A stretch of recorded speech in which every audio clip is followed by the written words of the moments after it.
shared experience with my little brother. Had a few other experiences as well, but nothing like this. Be 12-year-old.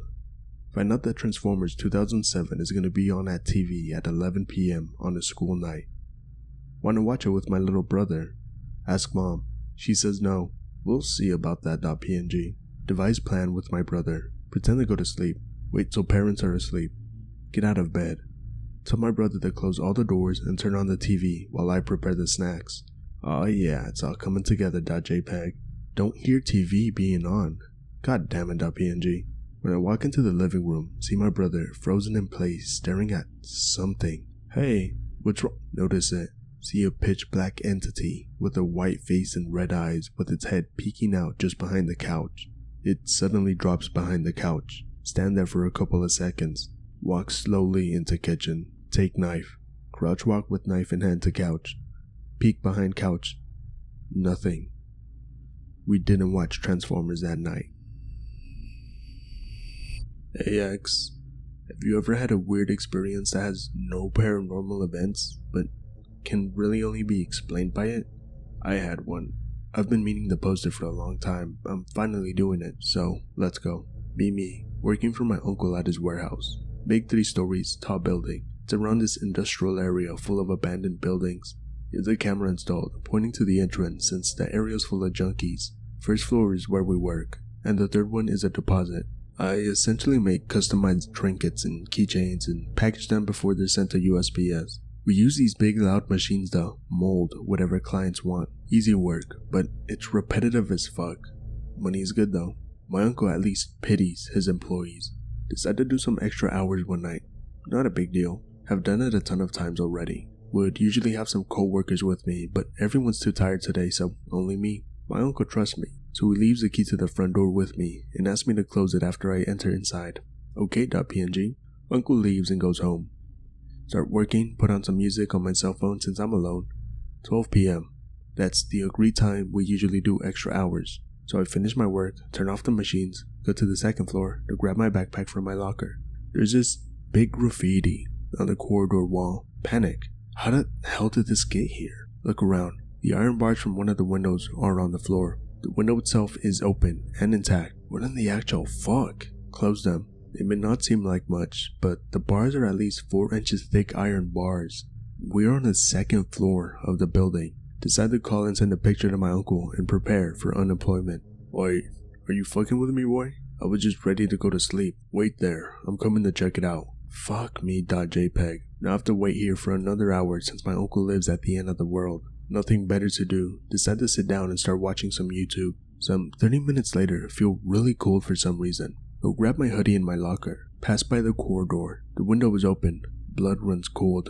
Close it again. Decide to spend the rest of the night in that corridor to prevent anything else from happening. Uncle arrives. Are you fucking deaf, son? Didn't I tell you to lock the door? Realize I indeed didn't close the door. Explain everything to my uncle. He looks through the camera footage and sees nothing. Was expecting to get in trouble, but my uncle is weirdly understanding. Maybe he thought of the reasons I'd have to do this kind of shit, and like me, found none. Tells me to go home and he'll take care of it. Still maintain my job after this incident, as insane as it sounds. Now, it's been a couple of months since that happened, and my uncle and I are still trying to come up for reasonable courses of events, never getting closer. I won't describe our other theories because they are even more implausible. The ones I will describe are still a little bit insane, because we think that either someone broke in through the front door and went upstairs without me noticing, graffitied it, saw it through 3 iron bars, hid somewhere in the building, waited for me to go away, and jumped from the second floor off the building, or 2, they climbed to the second floor with ropes, through a window without anyone from outside noticing and breaking the glass, meticulously removing the iron bars, jumped in, graffitied the corridor, and instead of leaving, hid away, and then left.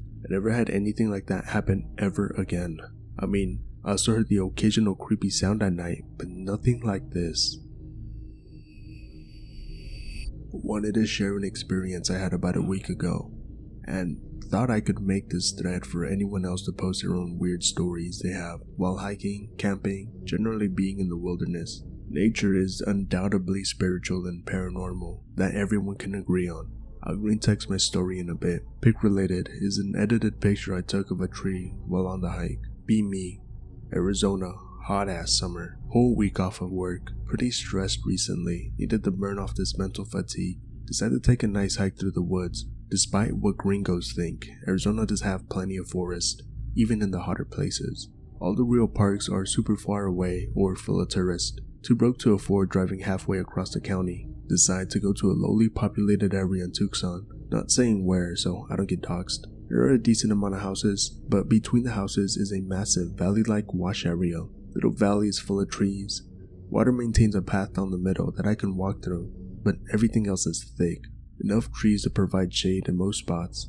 Actually pretty cool for a summer day here. Stop by Circle K. Just bring water for a trip since I like foraging for my food while I hike. While I walk back to my truck with the waters, I see a skinny looking coyote just sitting by the dumpster. Think nothing of it because we're close enough to the wilderness for coyotes to be common. Seen coyotes inside the Tucson Mall, so it's not like they're scared by people anyway. Know about this one dirt road that goes to nowhere, but attaches to one valley wash. Park truck, lock it up, put sheets over windows because I'm paranoid and think that'll make people not steal from me. Begin my walk through the woods. Patch of brambles before you get to the walkable part. Not literal brambles, but like cactus and shit. Tough through it, only get a thorn in my jeans. Take my nice serene walk through the woods. Spot a few cool birds I haven't seen in a while. Some weird bugs too. There's so many bug species that have yet to be identified, you know? Just generally enjoying real nature. More real than the state parks that have tourists in every cranny of it. See the occasional very old can or bottle. Trash from decades ago probably. Doesn't look like any people have been here in a long time. It's like noon now. Kind of tired, hot as fuck. Thankfully the shade is getting more intense as the trees get more dense the further I go down the road. Find this big fucking rock that was casting a bunch of shade below in the valley. Really cool spot. Very comfy under the hanging rock. Sit down and rest my legs for a second. Relaxing for a few minutes when my ears shoot up. Innate feeling of being watched. 3 coyotes further in, kind of hiding under some trees. Clock that it's coyotes. Calm down. Brought my revolver with me, so I'm really not afraid of a bunch of crack-headed wolves. Steer clear of them, but walk further in. Plan to go home soon. Get basket from backpack. Start collecting some prickly pear fruits to use when I get home. Get maybe 10 or so into a basket before I hear this horrible, spine-chilling howl. It sounded like one of those Aztec death whistles. Put fruit basket in left hand. Take revolver out of the holster with my right hand.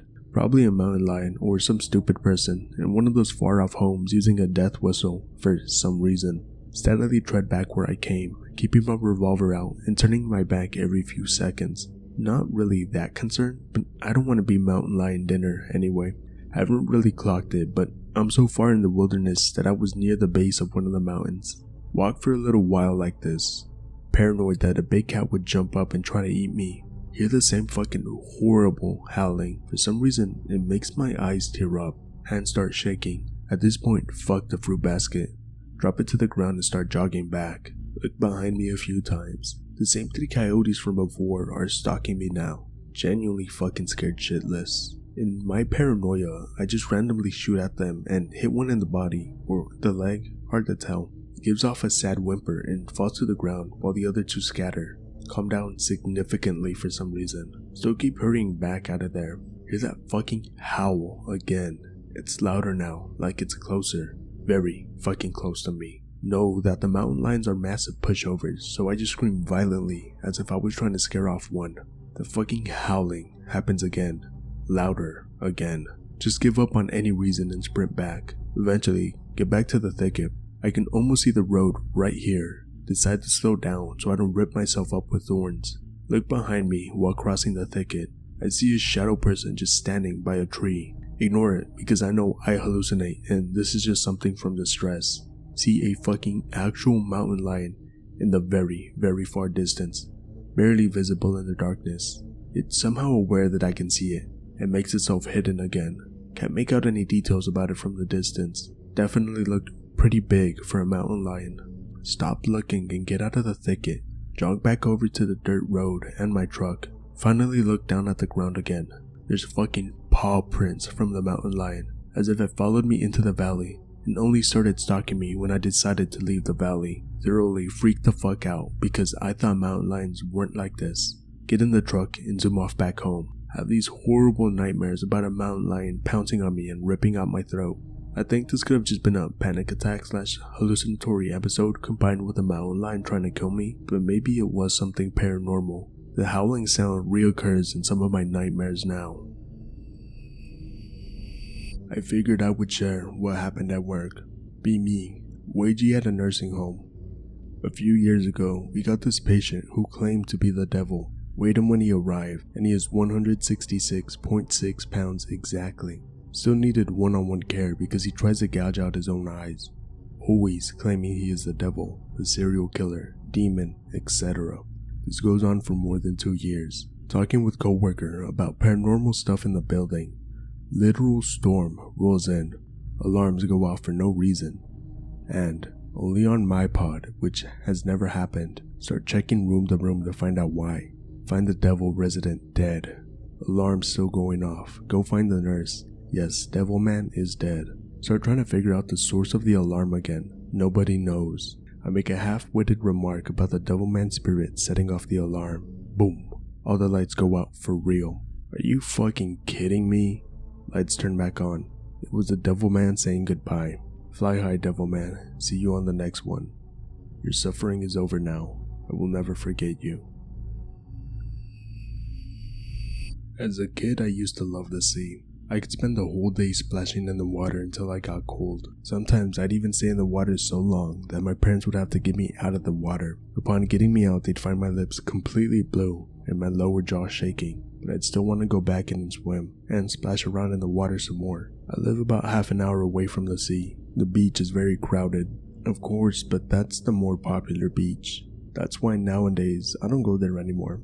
A couple years back, by dull luck, I found another beach that is about an hour-and-a-half long bus ride away from my place. I don't go there that often, but it sometimes feels very relaxing to go there. What makes it so perfect is that even on the most crowded days, you don't see more than 10 people on the whole beach. Also, there's a small lighthouse that you can walk up to, which opens up a great sight of the sea. A year ago, right at the end of summer, I went there, just like I usually did. Except at the time, I had fucked up my sleep regimen, so I'd usually be waking up around 5 to 7 p.m. So when I went to the beach, it was already a bit late, but the sun was still shining, since it was still summer, and weather was nice, so I had no excuse not to go.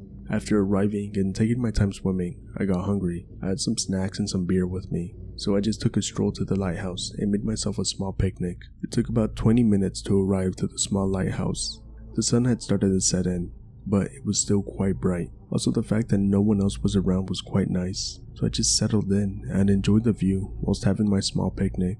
Time flew by quite quickly. I haven't even noticed how the sun had almost gone away as I was just sitting and daydreaming, instead of actually fishing my food and beer. After the sun completely set in, a strong storm came out of nowhere. Dark clouds, strong wind, and heavy rain had started to pour out.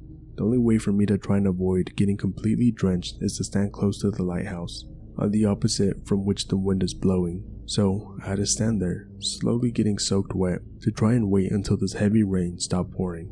All I did was just stand and watch far away into the sea and slowly drink my beer. After about 5 minutes, which felt like half an hour, I noticed something in the distance. Something was splashing in the sea. First, I thought it was just some floating junk that some asshole just threw out into the sea. But after a while, the object moved a bit closer, and upon properly fixating my sight on it, I got shocked and panicked. It seemed like an upper half of a person was stuck in the middle of the sea. I didn't know what to do. I panicked and started to think of what I could actually do. The person was too far away from me to just try and jump into the water and try to swim to them and try to save them. The weather also didn't help. I couldn't call anyone for help because I didn't have any cell phone with me at that time. I was thinking of a logical solution for this situation, but I couldn't just come up with anything. At some point, I got control of myself and looked for the person in the sea again. There was no one in the water anymore. At that point, I started to panic even harder. I thought of rushing back to the nearest house and calling for help. I took a quick look back at the water and I saw the person even closer to me than before. This time, I could see them waving. At that point, I thought the person was waving for help. At that point, I was convinced that I should run back to the nearest house or nearest person I could find and ask them for help. But as I was about, just after making a few steps backward, I started to hear a sweet melody in my ears, which momentarily calmed me down. All of a sudden, all worries left my mind. My body felt as if it was floating. I was conscious of everything I could hear, feel, and see, but I wasn't able to control myself, nor was I thinking about doing anything to gain back control. All I did was just stand there, soaking in the rain, listening to a very sweet melody that a female voice was humming. Slowly, my body turned around on its own. Once again, I was facing the sea. My eyes momentarily got fixated on the person in the sea, who, once again, got closer to me. The person was quite close this time, enough for me to tell that it was a female. I have no idea why, but all of a sudden, my heart felt strange, and as if I had suddenly fallen in love, as if I had found happiness in my life. The female was waving at me, as if calling me closer to her. Strangely enough, my body and my mind wanted to go straight to her. So I started walking, whilst listening to the sweet, sweet humming melody that the female was humming for me. The female was also moving towards me, little by little. Upon her coming closer, I started to notice a smaller detail. Her face was very pale, her arms were quite slim. She was very mesmerizing, so much that I couldn't look away from her, not one bit. At some point, I felt my heart starting to race, like crazy. She had completely enraptured me. All I could do was slowly move toward her and listen to her humming melody. Spoiler, but as fate had it for me, I had slipped and had fallen very hard against the rocky pavement, so hard that I even got knocked out for a bit. After waking up, the first thing I noticed is that the weather had started to calm down. Then I remembered why I was in such a position, so I quickly lifted myself up and started to look into the sea. There was nobody there. In any case, while looking around and confirming there was no one in the water, I've started to realize that I've gotten quite wet and was starting to feel really cold. So I hurriedly started to walk back to the bus stop and then went back home. After arriving home, except for the headache and the obvious cold that I had gotten, I started to feel an uneasiness in my chest, which afterwards started to feel like pain, also accompanied by weird dreams and hallucinations. Sometimes I would go to that beach, even at winter, without even noticing it myself, as if I was just sleepwalking to there, and then suddenly waking up halfway there. And even though I feel a bit uneasy every time I catch myself going there unconsciously, I feel very relaxed and at ease every time when I arrive there, as if someone's waiting there for me.